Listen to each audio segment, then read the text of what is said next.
Hi అండి, welcome back to our channel ST Telugu vlogs and cooking videos. ఈరోజు మనము cake పైన అప్లై చేసుకునే విప్పింగ్ క్రీమ్ని ఈజీ ప్రాసెస్లో అన్నీ ఇంట్లో ఉండే వాటితోటి ఎలా ప్రిపేర్ చేయాలో చూసేద్దాము. ముందుగా మనము ఒక ప్యాన్ తీసేసుకొని అందులోకి 1/2 కప్పు షుగర్ పౌడర్ వేసుకోవాలి. అలాగే 1/2 కప్పు కాచి చల్లార్చుకున్న పాలు, 1/2 కప్పు జల్లించి పెట్టుకున్న మైదాపిండి వేసేసుకొని మనం వేసిన మైదాపిండి పాలల్లో పూర్తిగా కలిసేటట్టుగా ఉండలు లేకుండా మంచిగా మిక్స్ చేసుకున్న తర్వాత ఇప్పుడు ఈ ప్యాన్ని స్టవ్ పైన పెట్టేసుకొని స్టవ్ మీడియం ఫ్లేమ్లో పెట్టేసుకొని కలుపుకుంటూ 6 నుంచి 8 నిమిషాల పాటు చిక్కటి పేస్ట్ లాగా వచ్చేంత వరకు ఉడికిచ్చేసుకోవాలి. ఫైనల్గా మనకి ఈ విధంగా చిక్కటి పేస్ట్ లాగా వచ్చేసిన తర్వాత ఇప్పుడు స్టవ్ ఆఫ్ చేసేసుకొని మళ్ళీ మిక్స్ చేసేసుకుంటూ 5 నిమిషాల పాటు చల్లార్చుకోవాలి. మనము ఈ విధంగా కలుపుకోకుండా కనుక వదిలేస్తే పైన లేయర్ లాగా ఫామ్ అయిపోయి మనకు క్రీమ్ ప్రిపేర్ చేసుకునేటప్పుడు పర్ఫెక్ట్గా రాదండి. అందుకని చెప్పేసి ఈ విధంగా కలుపుకుంటూ పూర్తిగా చల్లార్చుకున్న తర్వాత ఇప్పుడు ఈ మిశ్రమాన్ని ఒక ఎయిర్ టైట్ కంటైనర్లోకి వేసేసుకొని పైన మూత పెట్టేసుకొని ఒక 1 అవర్ పాటు నార్మల్ ఫ్రిడ్జ్లో పెట్టేసుకోవాలి.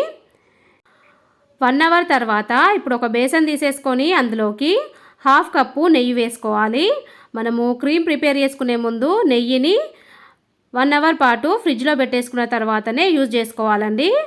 ఇప్పుడు మనము ఈ నెయ్యిని విస్కర్ తీసేసుకొని కలుపుకుంటూ 20 నిమిషాల పాటు ఒకే డైరెక్షన్లో నాన్ స్టాప్గా మిక్స్ చేస్తూ ఉంటే ఫైనల్గా మనకి నెయ్యి విధంగా ఫోమీలాగా వచ్చేస్తుంది. మీ దగ్గర విస్కర్ లేకపోతే మీరు ఈ ప్రాసెస్ స్పూన్తో కూడా ప్రిపేర్ చేసుకోవచ్చండి. 20 నిమిషాల తర్వాత మనకు నెయ్యి విధంగా కొంచెం టైట్గా వచ్చేసిన తర్వాత మనం ఇందులోకి ముందుగా ప్రిపేర్ చేసి పెట్టుకున్న మైదా బ్యాటర్ని సగం వేసేసుకొని మళ్ళీ ఒక 15 నిమిషాల పాటు మిక్స్ చేసేసుకోవాలి. 15 నిమిషాల తర్వాత మళ్ళీ మిగిలిన మైదా బ్యాటర్ని వేసేసుకొని మళ్ళీ ఒక 15 నిమిషాల పాటు విస్కర్ తోటి ఒకే డైరెక్షన్లో మంచిగా మిక్స్ చేస్తూ ఉండాలి. ఫైనల్గా మనకి విప్పింగ్ క్రీమ్ అనేది ఈ విధంగా విస్కర్కి అంటుకొని కిందికి జారిపోకుండా ఉంటే పర్ఫెక్ట్ కన్సిస్టెన్సీ అన్నమాట. ఇలా ప్రిపేర్ చేసుకున్న విప్పింగ్ క్రీమ్లోకి మనము ఏ ఫ్లేవర్ కావాలనుకుంటే ఆ ఫ్లేవర్ అనేది యాడ్ చేసుకోవాలండి. నేనైతే వెనీలా కేక్ ప్రిపేర్ చేసుకుంటున్నా కాబట్టి 1 టేబుల్ స్పూను వెనీలా ఎసెన్స్ వేసేసుకొని మళ్ళీ ఒక 5 నిమిషాల పాటు ఈ క్రీమ్ని మిక్స్ చేసేసుకుంటే ఫైనల్లీ మనకి విప్పింగ్ క్రీమ్ అయితే రెడీ అయిపోయిందండి.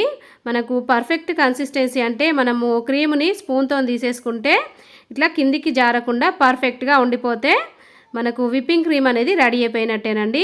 ఇలా ప్రిపేర్ చేసుకున్న విప్పింగ్ క్రీమ్ని మనము ఫ్రిడ్జ్లో పెట్టేసుకొని కేక్ ప్రిపేర్ చేసుకున్న తర్వాత కేక్ పైన అప్లై చేసేసుకోవాలి. మరి చూసారు కదండి విప్పింగ్ క్రీమ్ని ఇంట్లో ఎలా ప్రిపేర్ చేయాలో. మరి విప్పింగ్ క్రీమ్ ప్రిపేర్ చేయడానికి కావాల్సిన మెజర్మెంట్స్ నేను డిస్క్రిప్షన్లో లింక్ ఇస్తాను, ఒకసారి చెక్ చేసుకొని మీరు కూడా ప్రిపేర్ చేయండి. ప్రిపేర్ చేసిన తర్వాత మీకు ఎలా వచ్చింది నాకు కామెంట్ రూపంలో తెలియజేయండి.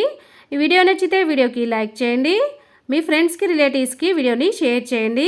అలాగే నా ఛానల్ని కొత్తగా చూసే వాళ్ళైతే సబ్స్క్రైబ్ చేసుకోండి. Okay, bye.